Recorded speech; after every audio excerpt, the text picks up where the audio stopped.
So typically with a project development of a new biologics, you go through different phases. And as part of this, you have to monitor your host cell proteins. This is something required by FDA and EMA. And typically, people are using ELISA assays, as I also already mentioned. And the way you use ELISA will typically come that you would try to find a commercially available ELISA assay for the early preclinical and early phases. And then once you get into phase 2, 3, you would have to develop a process-specific ELISA. And the reason why you go with the commercial ELISA first is that the development of a process-specific ELISA can take months or years to develop.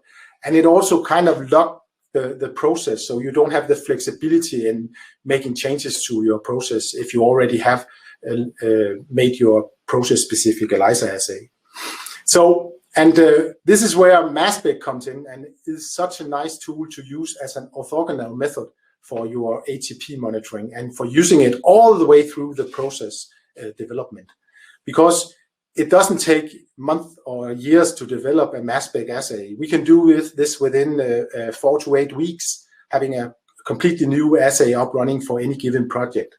And once you have this available, you can use it to actually make decisions very early on in your process. So you can make early process design. You can find out if you might have HCPs of concern. You can compare the results with your ELISA to make sure that your ELISA actually measure all the HCPs that are in your sample.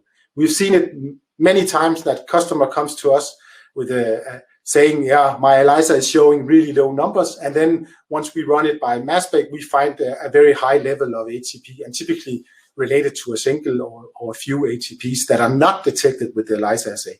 And it is really not very good to discover that when you go into phase 3. It will be much better to know early on, so you can actually make the decisions going back and make changes to your process.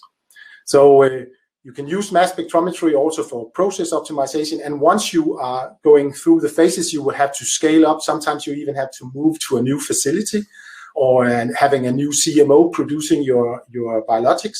And again, you can then monitor the HCP levels very easily and with very high accuracy, and then see if anything changes as you move ahead. So I think for all these reasons, there's a very good reason for using mass spectrometry early on and use it all the way through your process development. We have also seen people or clients using it for testing out their process to increase the yield, so bring down the cost of produced material. And we have some examples where they actually managed to increase the yield by 10–20%, still monitoring the HCPs and making sure that by doing these changes, you don't have a higher level of HCPs. And finally, we have also a number of our clients using it for PPQ runs to really well document the process and show that it is a robust and reproducible process you have put in place, which you need to do when you are giving in your BLA.